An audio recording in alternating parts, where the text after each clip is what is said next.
बचपन में जो असली अमीर घर की बेटी गलती से किसी और परिवार में चली गई थी, उसे आखिरकार उसके असली माता पिता अपने घर वापस ले आए। लेकिन जैसे ही वह घर के अंदर गई, वह हैरान रह गई। यह परिवार बिल्कुल भी वैसा नहीं था जैसा उसने सोचा था। उसके माता पिता तो पूरी रात दरवाजे पर घुटनों के बल बैठे रहे थे, सिर्फ उसका स्वागत करने के लिए। उसे लगा था कि नकली बेटी जरूर चालाक और साजिश करने वाली होगी और आते ही उसे फंसाने की कोशिश करेगी। लेकिन उसके उलट नकली बेटी ने बहुत सम्मान से उसे दीदी कहकर बुलाया। ये सब देखकर असली बेटी पूरी तरह उलझ गई कि आखिर यहाँ चल क्या रहा है। माँ उसे ऊपर कमरे में ले गई और पिता उसका सामान उठाने लगे, लेकिन उसके साथ लाई गई पत्थर जैसी भारी चीज को पिता पूरी ताकत लगाने के बाद भी उठा नहीं पाए। ऊपर पहुंचकर उसने देखा कि एक तरफ शानदार राजकुमारी जैसा कमरा था और दूसरी तरफ साधारण नौकरानी का कमरा। उसे लगा कि अब माता पिता जरूर नकली बेटी को बड़ा कमरा देंगे और उसे छोटा कमरा मिलेगा। उसने मन ही मन सोच लिया कि अगर उसने विरोध किया तो नकली बेटी रोना धोना शुरू कर देगी और पूरा परिवार उसी को गलत ठहराएगा। लेकिन तभी पिता ने जल्दी से कहा कि छोटा कमरा नकली बेटी मिंगजू का है और बड़ा कमरा उसी के लिए तैयार किया गया है। माँ भी उसे जल्दी आराम करने के लिए कहने लगी। इसके बाद पिता घबराए हुए नीचे चले गए। असली बेटी को समझ ही नहीं आ रहा था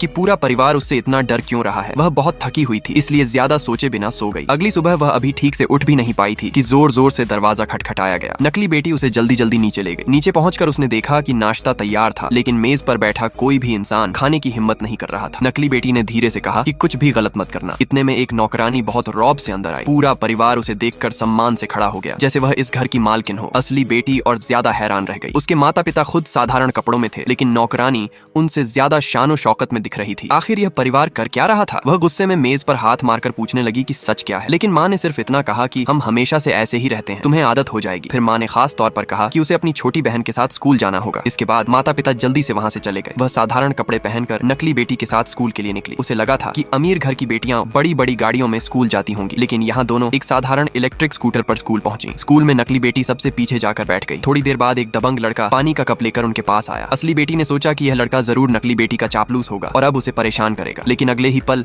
लड़के ने किताब उठाकर नकली बेटी के सिर पर मार दी और गुस्से में कहा कि जाकर ठीक 80 डिग्री का गर्म पानी लेकर आओ। नकली बेटी चुपचाप किताब उठाकर उसे वापस देने लगी, जैसे उसे इसकी आदत हो।